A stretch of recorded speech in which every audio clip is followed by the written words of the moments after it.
नमस्कार, बहुत स्वागत है आपका। आप देख रहे हैं 2024 का महासंग्राम। मैं हूं आपके साथ ऋतु ज्ञानवानी। शुरुआत बुलेटिन की बड़ी खबर से। चुनावी बॉन्ड की वैधता पर सुप्रीम कोर्ट का बड़ा फैसला आया है। चुनावी बॉन्ड पर फैसला सुप्रीम कोर्ट सुना रही है। बता दें, वी बॉन्ड काले धन पर लगाम का एकमात्र विकल्प यह कहा गया है। जनता को दलों की फंडिंग की जानकारी हो, सीजीआई ने यह कहा है। यह बड़ी जानकारी इस वक्त आपको दे रहे हैं। चुनावी बॉन्ड की वैधता पर सुप्रीम कोर्ट फैसला कर रहा है। बता दें, फैसला सुप्रीम कोर्ट द्वारा सुनाया जा रहा है। वी बॉन्ड काले धन पर लगाम का एकमात्र विकल्प है, ये बात कही गई है। जनता को दलों की फंडिंग की जानकारी हो, सीजेआई ने ये कहा है। जजों की राय अलग अलग, लेकिन फैसला एक है। चुनावी चंदा सूचना के अधिकार का उल्लंघन है। ये तमाम वो बातें जो सुप्रीम कोर्ट द्वारा कही गई हैं। चुनावी बॉन्ड की वैधता पर सुप्रीम कोर्ट ने यह बड़ा फैसला सुनाया है, बड़ी बातें कही हैं।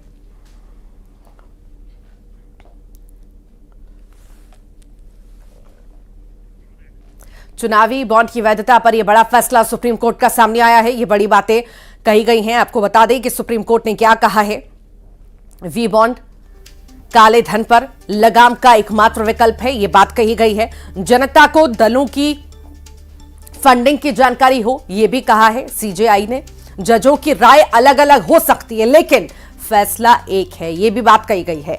चुनावी चंदा सूचना के अधिकार का उल्लंघन है, यह बड़ी बात सुप्रीम कोर्ट के द्वारा कही गई है। चुनावी बॉन्ड की वैधता पर फैसला आना था। सुप्रीम कोर्ट ने बड़ा फैसला सुनाया। ये तमाम तरह की बातें सुप्रीम कोर्ट के द्वारा कही गई हैं।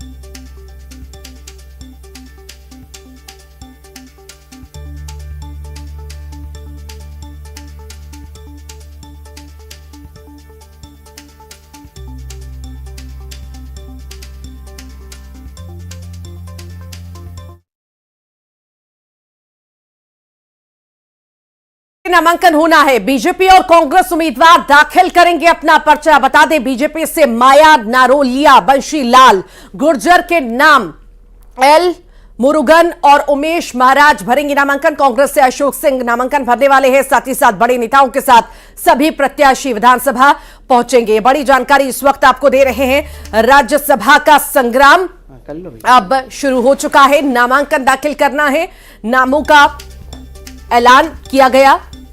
उम्मीदवारों का नाम हम आपको बता रहे हैं। राज्यसभा के लिए नामांकन होना है और सभी जो प्रत्याशी है वो पहुंचेंगे विधानसभा। नेताओं के साथ, बड़े नेताओं के साथ प्रत्याशी विधानसभा पहुंचेंगे, अपना नामांकन दाखिल करेंगे। राज्यसभा के लिए नामांकन की प्रक्रिया अब शुरू होने जा रही है और कांग्रेस और बीजेपी से, दोनों से ही जो प्रत्याशी हैं वो नामांकन दाखिल करेंगे। विधानसभा पहुंचेंगे, बड़े नेताओं के साथ, दिग्गजों के साथ उनकी मौजूदगी रहेगी। उनकी मौजूदगी में ये नामांकन दाखिल किया जाएगा। राज्यसभा का संग्राम अब शुरू हो चुका है और ये संग्राम शुरू होने के साथ ही नामांकन दाखिल होने की प्रक्रिया भी अब शुरू होने जा रही है। और इस प्रक्रिया में नामांकन दाखिल करने के लिए ये तमाम वो बड़े नाम जो शामिल होने के लिए पहुंचेंगे, उनके साथ दिग्गज भी शामिल होंगे।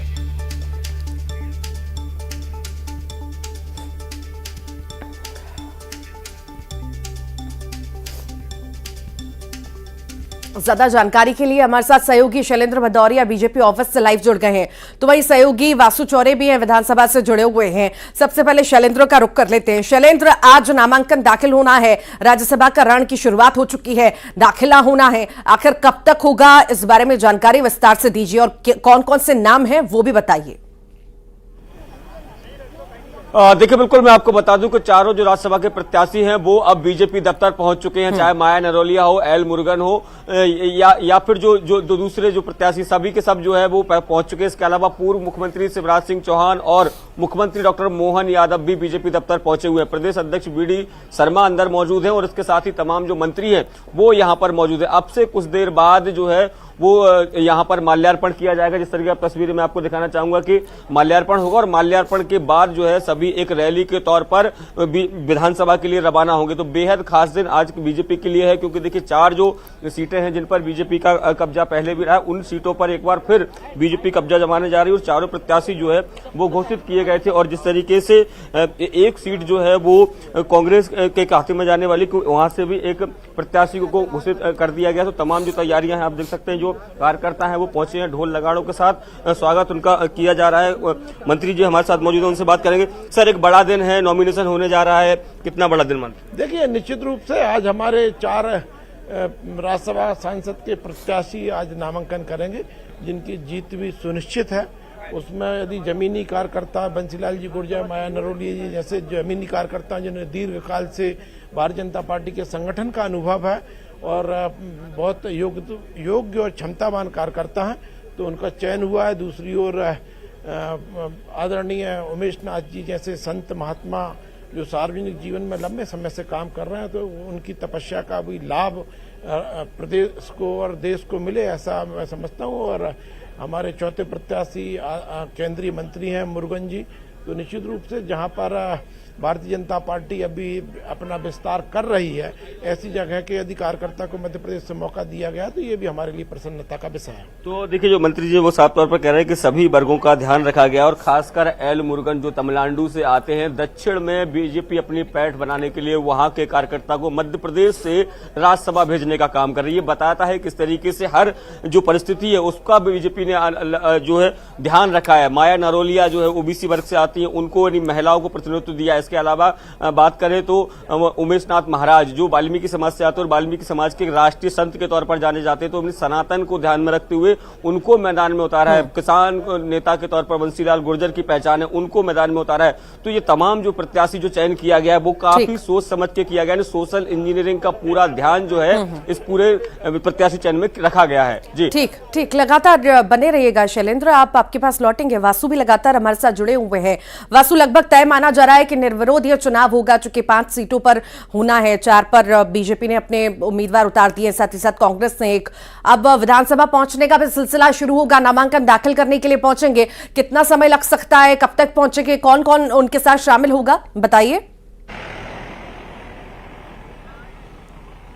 निश्चित तौर पर देखिए, मध्य प्रदेश में अगर आप सीटों का गणित देखते हैं, 230 विधानसभा की सीटें हैं, 163 बीजेपी जीती, 66 सीटों पर कांग्रेस को जीत मिली और उसी अनुपात के हिसाब से नामांकन जो है राज्यसभा सीटों के लिए किया गया है और किसी ने भी कोई अतिरिक्त प्रत्याशी नहीं उतारा है, ना ही बीजेपी की ओर से ना ही कांग्रेस की ओर से। 4 प्रत्याशी, 4 सीटें बीजेपी को मिलने वाली हैं, तो 4 सीटों के लिए उन्होंने वहां पर प्रत्याशी उतार दिए हैं। वहीं एक प्रत्याशी कांग्रेस ने उतारा है, अशोक सिंह का नाम कांग्रेस ने आगे बढ़ाया। ग्वालियर चंबल से आते हैं, लगातार पार्टी के लिए संघर्ष किया है, 4 बार लोकसभा का चुनाव जो है अशोक सिंह लड़ चुके हैं और ये बताया जा रहा है कि जो मध्य प्रदेश कांग्रेस है मध्य प्रदेश कांग्रेस ने जो अपील की एआईसीसी से और मध्य प्रदेश कांग्रेस की मंशा अनुसार जो प्रत्याशी हैं वो दिए गए हैं कांग्रेस से। और कांग्रेस की कोशिश थी कि किसी भी तरीके से प्रत्याशी जब उतारे जाएं तो वहां पे कोई गुटबाजी जैसी स्थिति ना बने और सबकी एक राय निकल कर आए और उसी के तहत ये जो प्रत्याशी घोषित करने का काम है वो किया गया है। 11:30 बजे कांग्रेस के प्रत्याशी आएंगे यहाँ पर नामांकन जमा करने के लिए। उनके साथ प्रदेश कांग्रेस के अध्यक्ष जीतू पटवारी समेत तमाम जो बड़े नेता हैं, जो कांग्रेस के विधायक हैं, जो प्रस्तावक हैं, वो मौजूद रहेंगे। और फिलहाल मैं आपको बता दूं कि चूंकि बीजेपी के चारों प्रत्याशी अब से कुछ ही देर बाद यहाँ पर पहुंचने वाले हैं, शैलेंद्र जिस तरह से जानकारी दे रहे थे उसके मद्देनजर यहाँ पे अभी से जो विधायकों का पहुंचने का सिलसिला है वो शुरू हो चुका है। विधानसभा के तमाम जो अधिकारी हैं वो यहाँ पर आ गए हैं, जो रिटर्निंग ऑफिसर बनाए गए हैं इस पूरे इलेक्शन के लिए राज्यसभा के, वो यहाँ पर पहुंच चुके हैं। पुलिस बल जो है वो आपको यहाँ पर तैनात तैनात नजर आएगा। तो विधानसभा में निर्वाचन के लिए जो कुछ भी प्रक्रियाएं हैं उनको यहाँ पे पूरा कर लिया गया है और अब से कुछ ही देर बाद जो नामांकन है वो यहाँ पे जमा होगा। जी ठीक, लगातार अब शैलेंद्र भी हमारे साथ जुड़े हुए हैं। शैलेंद्र, देखिए समीकरण की अगर हम बात करें कांग्रेस के या बीजेपी की तो दोनों के अलग अलग ही हैं, पर अगर हम यहाँ पर बीजेपी की सिर्फ बात करते हैं तो कार्ड एकदम अलग बेहतरीन तरीके से खेला गया है। चाहे ओबीसी की बात करें, दलित की बात करें, महिला की बात करें, सभी को साधने की पूरी कोशिश, किसी भी तरह का कोई रिस्क नहीं। बिल्कुल बिल्कुल, आपने बिल्कुल ठीक कहा आपने कि सभी वर्गों को साधने का प्रयास किया गया है। मैं 2 ओबीसी चेहरे हैं और 2 एससी चेहरों को इसमें जगह दी गई है। खास बात यह देखिए, सनातन को ध्यान में रखते हुए जो है वो उमेश नाथ महाराज को मौका दिया गया है। राष्ट्रीय संत के तौर पर जाने जाते हैं, वो वाल्मीकि मंदिर के पीठाधीश्वर हैं, उनको मौका दिया गया है क्योंकि देखिए बड़े संत हैं, वो राष्ट्रीय स्तर पर उनकी पहचान है। दूसरी अगर माया नरोलिया की बात करते हैं तो जाट समुदाय से आती हैं, महिला हैं और साथ में महिला मोर्चे की वो प्रदेश अध्यक्ष के तौर पर काम कर रही हैं अभी वर्तमान में। अगर बंसीलाल गुर्जर की बात करूं तो बड़े किसान नेता हैं, लंबे समय से किसानों के लिए काम करते रहे हैं, राष्ट्रीय उपाध्यक्ष भी रहे हैं किसान मोर्चा में, प्रदेश में महामंत्री भी रहे हैं, संगठन के बेहद करीबी माने जाते हैं। तो सभी वर्गों को साधने का जो प्रयास है वो किया गया। देखिए अभी अब तस्वीरों में आप सीधे तौर पर जिस तरीके से देख पा रहे हो, तमाम जो मंत्री हैं, मुख्यमंत्री हैं और चारों प्रत्याशी हैं वो यहाँ पहुंचे हुए। श्यामा प्रसाद मुखर्जी और जो बीजेपी के अन्य पुरुष हैं उनकी प्रतिमा पर माल्यार्पण किया जा रहा है और माल्यार्पण करने के बाद सभी लोग एक साथ होकर जो है वो विधानसभा की तरफ कूच करेंगे। देखिए एकजुटता दिखाने का प्रयास जो है वो बीजेपी ने किया है। सभी लोगों को यहाँ बुलाया गया है, तमाम जो दिग्गज मंत्री हैं उन सबको बुलाया गया है। मुख्यमंत्री स्वयं पहुंचे हैं, पूर्व मुख्यमंत्री शिवराज सिंह चौहान भी है, प्रदेश अध्यक्ष वीडी शर्मा भी हैं। तो सभी लोग जब यहाँ माल्यार्पण कर रहे हैं और उसके बाद चारों प्रत्याशियों के साथ रैली के तौर पर वो विधानसभा पहुंचेंगे और वहां अपना नॉमिनेशन फाइल करेंगे। जी जी जी, वाकई ठीक। आप लगातार नजर बनाए रखिए, अब यहाँ से शुरुआत रैली की हो जाएगी और कुछ ही समय लगेगा, ज्यादा समय हम नहीं मान सकते कि विधानसभा तक पहुंचने के लगेगा। वासु भी लगातार जुड़े हुए हैं। वासु, यहाँ पर अगर हम बंसीलाल की बात करें, बंसीलाल गुर्जर की बात करें, किसानों की नाराजगी हमने देखी, किसानों को साधने की पूरी कोशिश बीजेपी के द्वारा की गई है, किसी भी तरह का मनमुटाव ना रहे, किसी भी तरह की गुंजाइश ऐसी ना हो कि इस मनमुटाव की वजह से खामियाजा आने वाले चुनाव में भुगतना पड़े। इस वजह से ये देख करके नाम तय किया गया है। वासु,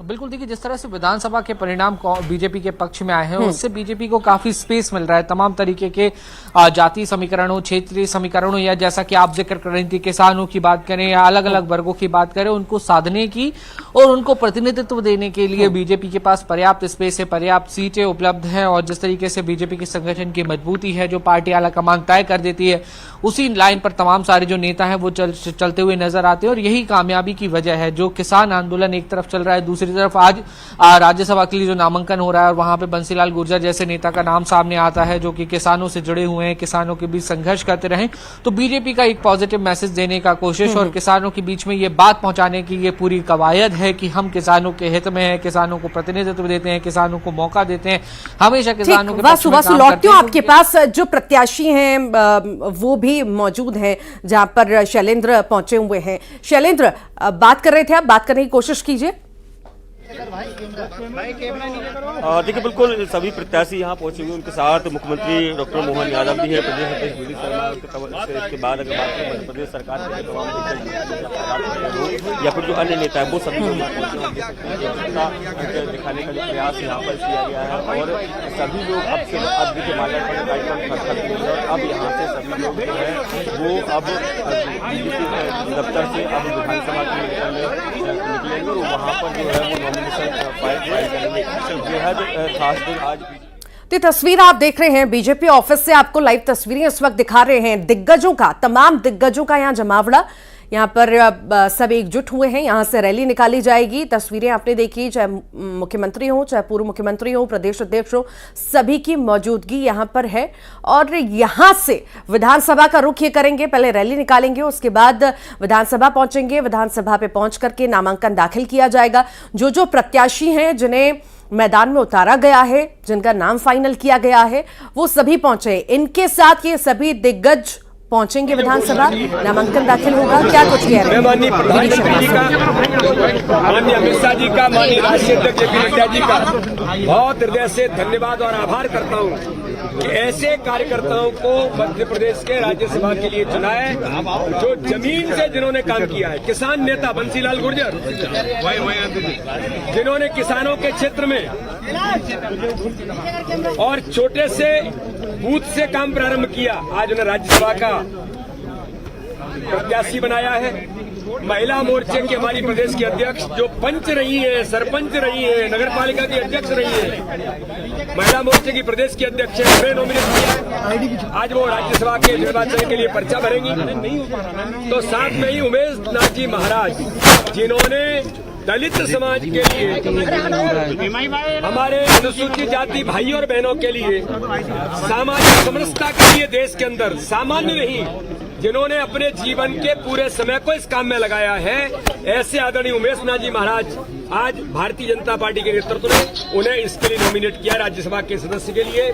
और एल मुरुगन जी, अनुसूचित जाति के तमिलनाडु के वरिष्ठ नेता, कैबिनेट के मंत्री, आज मध्य प्रदेश ने केंद्रीय नेतृत्व के आशीर्वाद से तमिलनाडु को भी ताकत दी है मध्य प्रदेश से। तो इसलिए माननीय प्रधानमंत्री जी का, माननीय राष्ट्रीय अध्यक्ष जी का, माननीय अमित शाह जी का, पूरे नेतृत्व का हम बहुत बधाई और उन्हें बहुत बहुत धन्यवाद करते हैं कि इस प्रकार के कार्यकर्ताओं को मध्य प्रदेश से अवसर मिला है। अभी नॉमिनेशन भरने के लिए जा रहे हैं। धन्यवाद, धन्यवाद। मुख्यमंत्री जी बचो, आराम से आगे मत जाओ यार, जूम कर लो भाई। हमने अपने आज के निर्वाचन से जा रहा है, हमारे नीचे फोन करो तुम्हारा, क्यों नहीं करेगा, बोलो नहीं। हमारे सबके वाल्मीकि धाम के पीठाधीश और बाल योगी उमेश नाथ जी महाराज साहब, जिनका पूरा जीवन सामाजिक समरसता के लिए बीता है और छिपरा के किनारे बना करके वो दरबार में इस प्रकार से सामाजिक समरसता का काम करते हैं। भारतीय जनता पार्टी का आभार मानता हूँ जिनने बनाया है। सामाजिक समरसता का आभार पार्टी ने दिया है। इसी के साथ साथ एल मुरुगन, हमको मालूम है हमारे अपने पूर्व में भी राज्यसभा सदस्य रहे, भारत सरकार के मंत्री है माननीय एल मुरुगन जी, उनको भी बधाई देना चाहूँगा, मेरे अच्छे मित्र हैं। इस अवसर पर हमारी अपनी माया नारोलिया जी, महिला मोर्चा की प्रदेश के अध्यक्ष और विभिन्न जवाबदारियां अलग अलग निभा चुकी है, बहन माया जी को भी बधाई, वो भी हमारी प्रत्याशी रहेगी।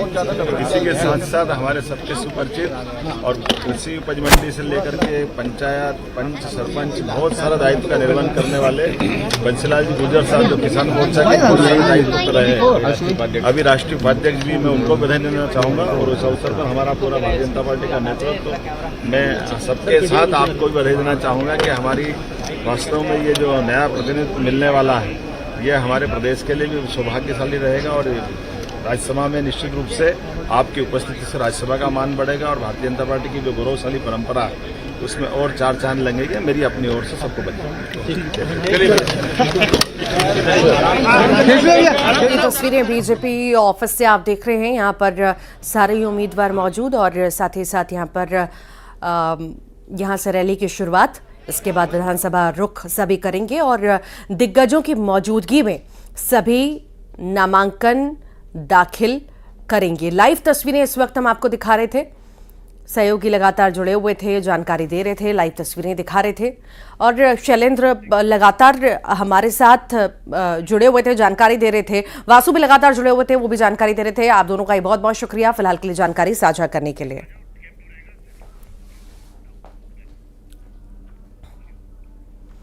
चुनावी बॉन्ड पर सुप्रीम कोर्ट ने बहुत बड़ा फैसला लिया है। सुप्रीम कोर्ट ने चुनावी बॉन्ड को असंवैधानिक बताया है। चुनावी बॉन्ड पर सुप्रीम कोर्ट ने रोक लगा दी।